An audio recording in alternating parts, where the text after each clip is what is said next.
사회적으로 핫한 이슈를 키워드로 알아보는 핫키워드 시간입니다. 이민재 캐스터 안녕하세요. 안녕하세요. 네, 하늘에 구멍이 뚫린 듯 폭우가 쏟아지고 도로에 빗물이 역류하고 이번 주 내내 정말 많은 비가 내렸는데요. 진짜 장맛비는 이제부터라고 합니다. 그렇지 않아도 올라있는 채소값이 장맛비의 가격이 더 껑충 뛰었습니다. 밥상 물가가 심상치 않은데요. 핫키워드에서 짚어보겠습니다. 혹시 최근에 삼겹살 드시러 가보셨나요? 상추를 주던가요? 상추 대신 배추를 주는 곳도 있더라고요. 네, 그럴 수밖에 없는 게 요즘 마트에 가도 상추 보기가 정말 어렵습니다. 아예 없는 곳도 있고요. 비 때문에 들여오지 못했다고 합니다. 그나마 있는 상추도 장마가 시작된 이달 초부터 가격이 오르기 시작해서 다시 금상추가 되어가고 있는데요. 시금치도 마찬가지입니다.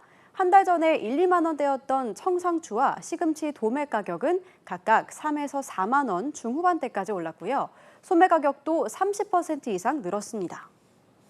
여름에 열무국수, 열무비빔밥 이렇게 아삭하고 시원한 열무 찾는 분들도 많은데 요즘 열무 가격도 만만치 않은지 식당 반찬에서 빠진 곳이 많더라고요. 네, 맞습니다. 여름 최고 인기 채소인 열무도 비슷한 상황인데요. 수요는 여름철에 확 커지는데 장마 영향을 많이 받는 채소입니다. 열무도 이번 주 들어서 지난주보다 20% 넘게 오른 건데요.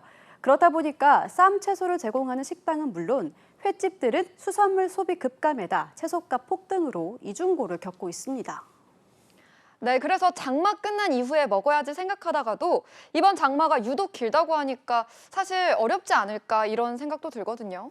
네, 맞습니다. 당장 이번 주도 전국에 50에서 150mm의 비가 예보됐는데요. 문제는 예년보다 올해 장마는 더 길 것이라는 전망이 나온다는 겁니다. 지난 2020년 여름 56일간 이어진 기록적 장마로 가을까지 채소값 고공행진이 이어질 정도로 긴 장마는 채소 생육에 치명적이기 때문인데 올해도 가격 인상은 계속될 것으로 보입니다. 오랜만에 안정세를 보이는 물가에 날씨가 복병으로 등장한 상황인데요. 이럴 때는 조금 아쉬워도 상대적으로 가격이 싼 다른 식재료를 찾아보는 것도 방법일 것 같은데 가격이 내려간 건 없는 건가요?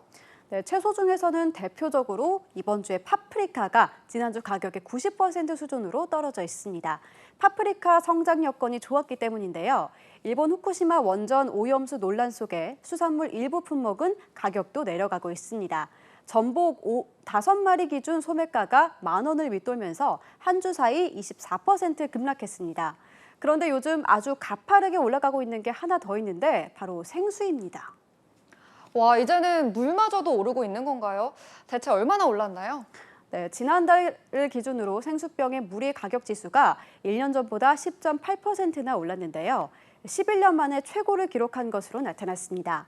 생수 제품들의 가격이 일제히 인상된 것이 주요 원인입니다. 롯데칠성음료는 지난해 12월부터 아이시스 등 생수와 음료 제품 출고가를 평균 8.4% 인상했고요. 올 2월에는 시장 점유율 1위인 제주 삼다수의 출고가가 5년 만에 인상돼 평균 9.8% 올랐습니다. 일단 플라스틱 병값이 올랐고 물류 비용도 올랐다는 이유에서인데요. 생수는 보통 한꺼번에 구매하시는데 변동이 계속 있으니 가격을 비교해서 미리 사두셔도 좋을 듯합니다. 네, 물가 오름세가 주춤하다고는 하지만 소비자들 입장에서는 느끼기 어려운 상황인데요. 마트에 채소 사러 갔다가 또 초복에 삼계탕 먹으러 갔다가 고물가의 그늘만 체감하고 발길을 돌리게 되는 상황. 언제쯤 괜찮아질까요? 지금까지 핫키워드 이민재 캐스터였습니다. 고맙습니다.